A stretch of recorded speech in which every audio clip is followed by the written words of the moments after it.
بسم الله الرحمن الرحيم الرحمن علم القرآن خلق الإنسان علمه البيان الشمس والقمر بحسبان والنجم والشجر يسجدان والسماء رفعها ووضع الميزان ألا تطغوا في الميزان وأقيموا الوزن بالقسط ولا تخسروا الميزان والأرض وضعها للأنام فيها فاكهة والنخل ذات الأكمام والحب ذو العصف والريحان فبأي آلاء ربكما تكذبان خلق الإنسان من صلصال كالفخار وخلق الجان من مارج من نار فبأي آلاء ربكما تكذبان رب المشرقين ورب المغربين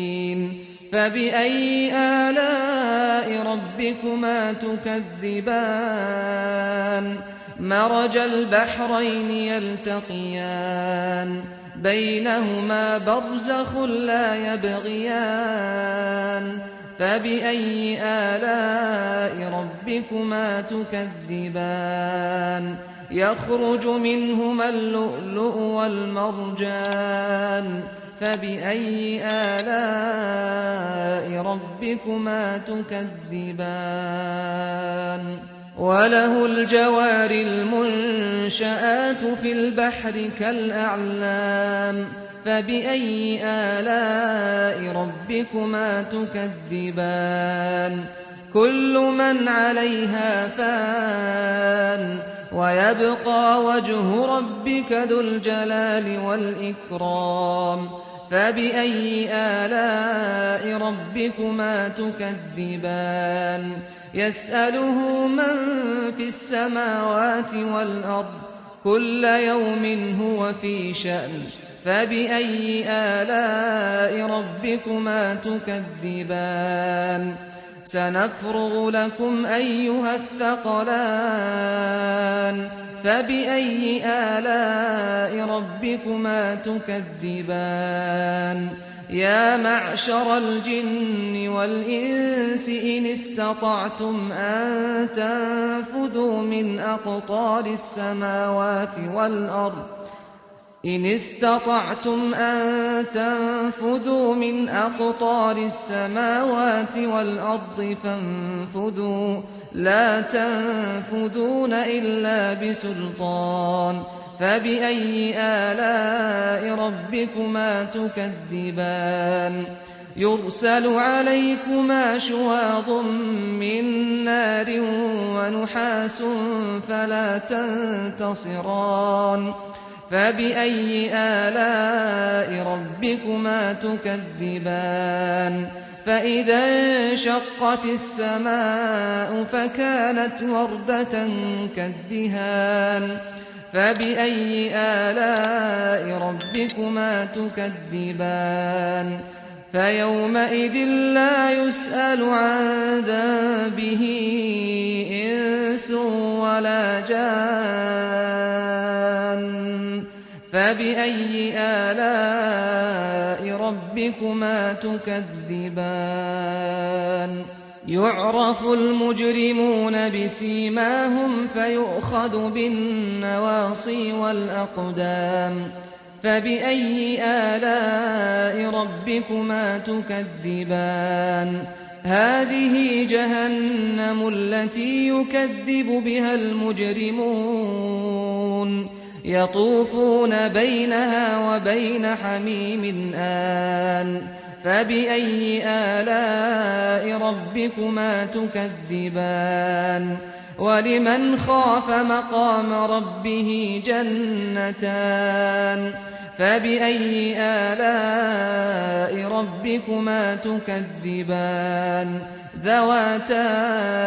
أفنان فبأي آلاء ربكما تكذبان فيهما عينان تجريان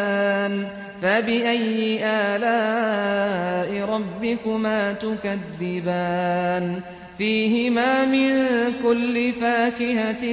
زوجان فبأي آلاء ربكما تكذبان متكئين على فرش بطائنها من استبرق وجنى الجنتين دان فبأي آلاء ربكما تكذبان فيهن قاصرات الطرف لم يطمثهن إنس قبلهم ولا جان فبأي آلاء ربكما تكذبان كأنهن الياقوت والمرجان فبأي آلاء ربكما تكذبان هل جزاء الإحسان إلا الإحسان فبأي آلاء ربكما تكذبان ومن دونهما جنتان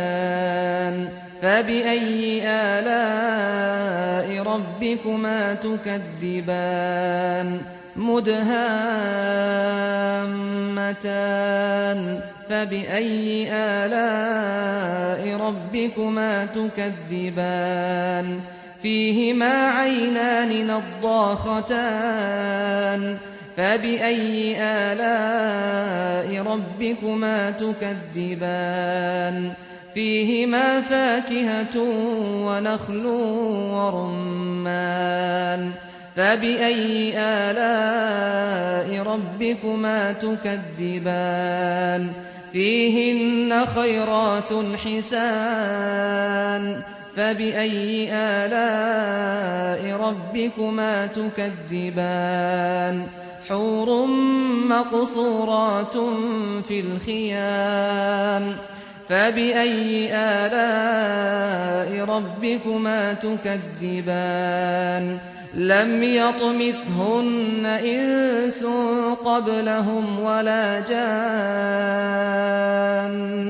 فبأي آلاء ربكما تكذبان متكئين على رفرف خضر وعبقري حسان فبأي آلاء ربكما تكذبان تبارك اسم ربك ذي الجلال